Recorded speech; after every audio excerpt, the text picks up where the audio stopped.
Let's talk about change for a minute. Indians had a saying, you cannot step into the same river twice.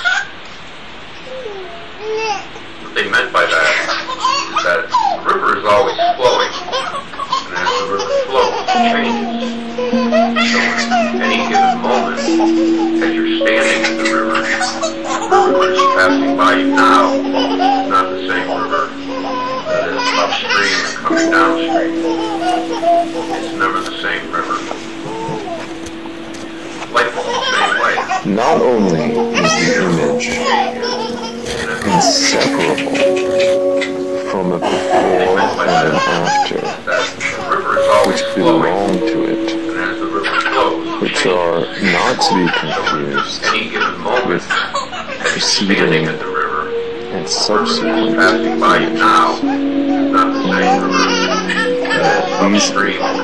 This before and after belong to the image.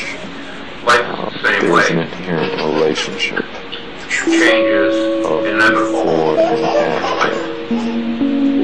There's always been there. This is not a strung together series like the cells in a film,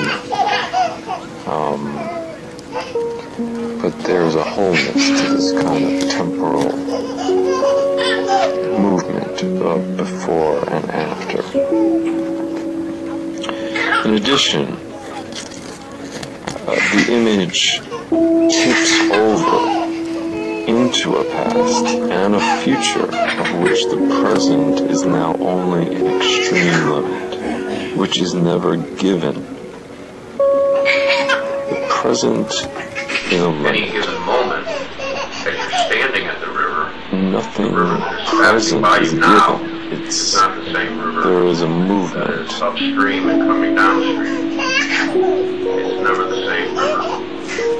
And the present consists in this movement changes inevitable into a past and future. Individual movements, everything that is moving within the field of perception can be traced back to a prime mover. Simply a chain of reasoning. You know, if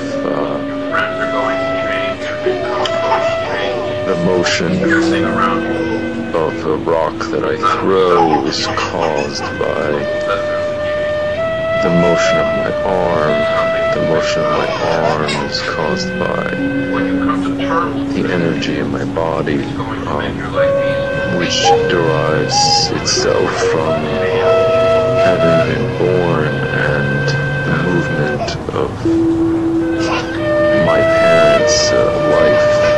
You can trace each movement back in this chain of causes to the idea that there has to be a prime movement.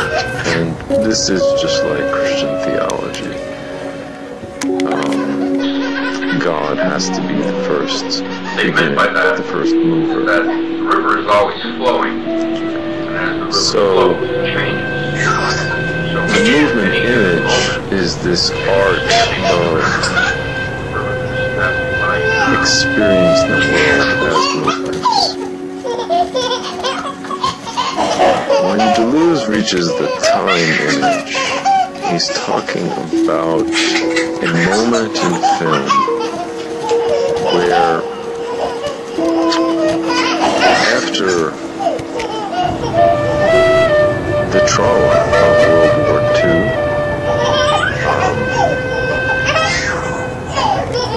cinematic art changes, becomes more self-conscious, becomes more subjective, concerned with subjectivity, concerned with reflection, questioning, and at this moment Deleuze sees a shift to very similar to the shift that takes place in Western thought with modern philosophy, particularly in Kant. let's say, beginning with Descartes, but then reaching a height in Kant, where Kant changes the whole perspective of philosophy, the whole account of what is metaphysics, rather than everything deriving from a movement and having an objective character. Kant now conceives our primary sense of the world as subjective, as really rooted in us. We don't really know what is out there. All we know is that in our reflection, in our mind, we take in the sense impression, and we reconstruct the world in our reflection.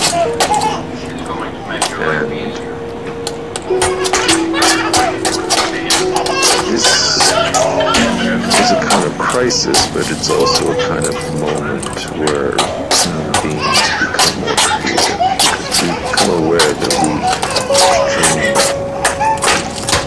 that out of our stringing narratives together, we are putting the world together. So there's a kind of advance over ancient philosophy and over sheer movement, over cinema, that focuses on an advance, more sophisticated understanding. But this is not completely wholesale advance, and Muses. He's a postmodern philosopher, and so in a sense, he's not content with this subjectivity, this subjectivism, and so he wants to see it as problematic in advance, but a problematic advance. We have to reconcile this disparity between the subjective disposition of modern thinking and time consciousness with the older and something we still long for, a world of movement where the world is anchored in the prime mover in God, in this real grounded sense of the world as anchoring us.